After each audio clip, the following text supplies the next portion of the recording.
জয় মা কঙ্কালী মা, সবাইকে ভালো রাখো। আজ সুপর্ণা পুজো দিতে এসছে কঙ্কালী মায়ের কাছে, বীরভূম জেলার 51তম পীঠের শেষ পীঠ। তো সেই পীঠে মায়ের কাছে ভক্তরা তো সবাই যায়, আমরাও গেছি। তো সেখানে আমি আমার পরিবারের সাথে গেছি পুজো দিতে। এখানে রওনা দিয়েছি সেই মুহূর্তকাল, তখন গোধূলি সন্ধ্যা হবে হবে করছে, সূর্যাস্ত হয়নি, সূর্য ডুবি ডুবি করবে। তো আমি প্রাকৃতিক পরিবেশ দেখছি, আবার রাখালরা গরু নিয়ে ফিরছে। গ্রামের পরিবেশ যেরকম সুন্দর হয়, তার হাতছানি যেরকম আমাদের শহরের লোককে সবসময় দেয়, সেটা সমস্তটা উপভোগ করছিলাম আমরা যেতে যেতে। একটা টোটো করে আমরা এই টোটোটাকেই ভাড়া রেখেছিলাম। আমরা যেখানে যেখানে ঘুরতে গেছি মোটামুটি এই দাদাই নিয়ে গেছেন। তো যেহেতু আমি আজকে ক্যামেরার পেছনে না, ক্যামেরার সামনে, তাই সমস্তটা উপভোগ করছি। আমরা প্রথমে আমরা খোয়াইতে গেছিলাম, সেই হাটের থেকে আমরা ওখানকার যে বনলতা বাগানবাড়ি থেকে বেরিয়ে এসে এখানে আসলাম, কঙ্কালীতলা মন্দিরের প্রাঙ্গণে চলে এসেছি। খুব একটা বেশি দূর নয়, তবে গরম কিন্তু যদিও আমরা বিকেলের পর বেরিয়েছি 5:30টার পর, তবুও কিন্তু ভীষণ রকমভাবে গরম আছে। তবে যাওয়ার সময় কিন্তু খুব ঠান্ডা হয়ে গেছিলো ব্যাপারটা। যাই হোক, পুজোর একটা যে নিতে হয় সেই ব্যাপারগুলো, পুজোর সামগ্রী নিয়ে নিলাম। আর পাশাপাশি মায়ের জন্য যে সামগ্রী ওরা নিজের থেকেই দেয় সেগুলো নিলাম। এবার আমরা চলেছি পুজোর উদ্দেশ্যে। তো ছেলে, বর আর স্বামীর সাথে মায়ের 51 পীঠে পুজো দেওয়ার আনন্দই যে আলাদা। তো চলেছি পুজোর জন্য, মন্দিরের ভেতরে ঢুকবো। এখানে একটা সুবিধা আছে, অনেকটা বড় জায়গা যেহেতু, টোটো, অটো, গাড়ি, ছোট ছোট যেরকম 2 চাকা, সব অনেকটা অংশ কিন্তু ঢুকে যায়।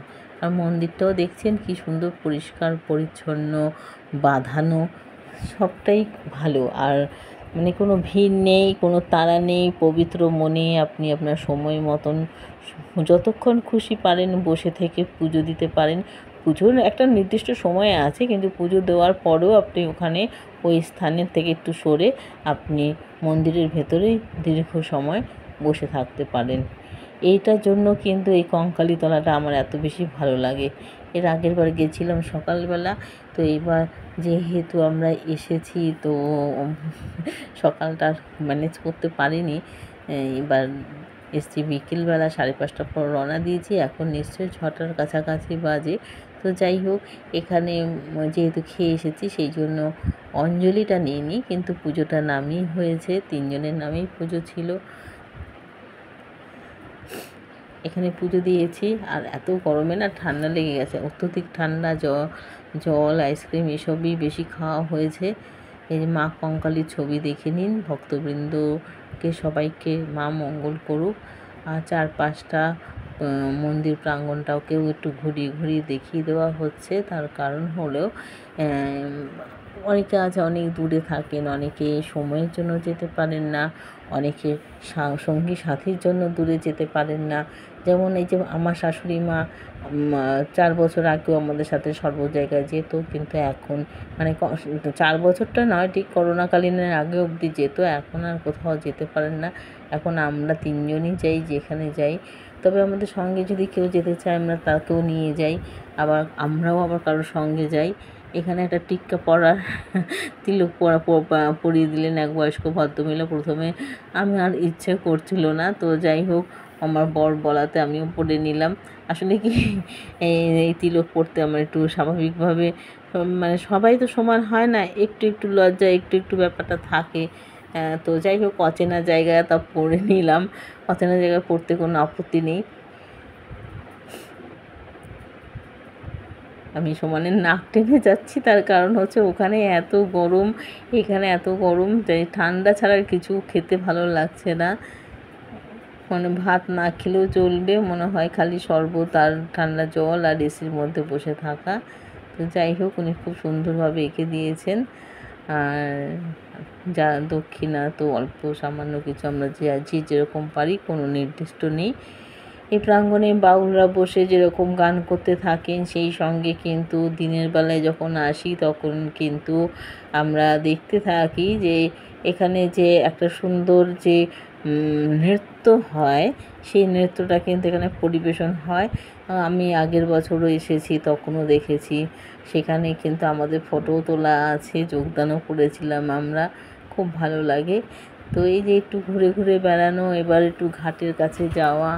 এখানে এই যে ঘাটের যে জায়গাটা, এখানে কিন্তু আরতি হয়, সন্ধ্যা আরতি হয় 6:15 নাগাদ। এই যে ঘাটের কাছে যে আরতিটা প্রথমে শুরু হয়, এটা হচ্ছে 6:15 নাগাদ। আর কঙ্কালী মায়ের কাছে যে আরতিটা হয় সেটা 7টা নাগাদ হয়।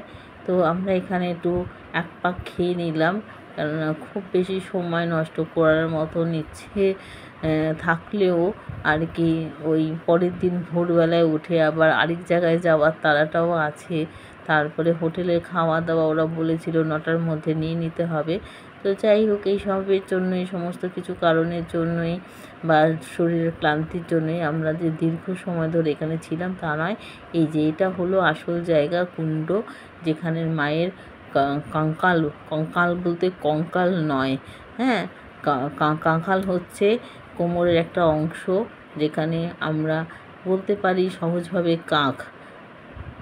এখানে অনেক কিন্তু বিধিনিষেধের বোর্ড বহু বছর ধরে লাগানো আছে, তবুও লোকে মানে না। দেখুন, ফুল সিঁদুর যে যা খুশি নিক্ষেপ করছে।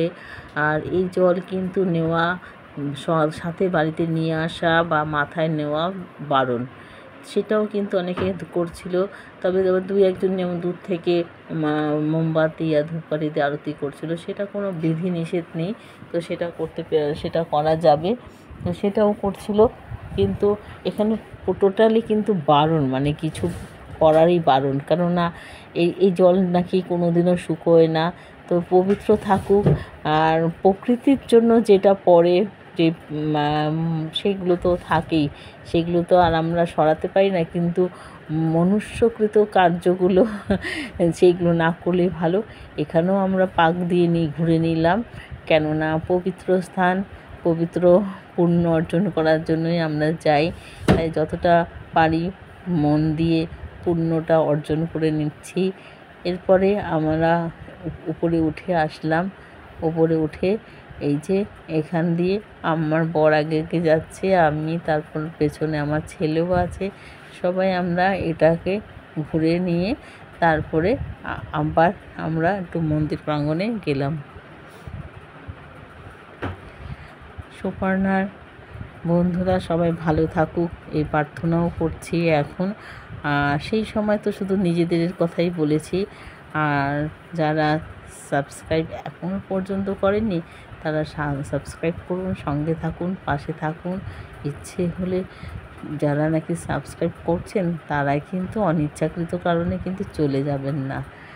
জয় হোক, মায়ের আশীর্বাদে সকলের জয় হোক।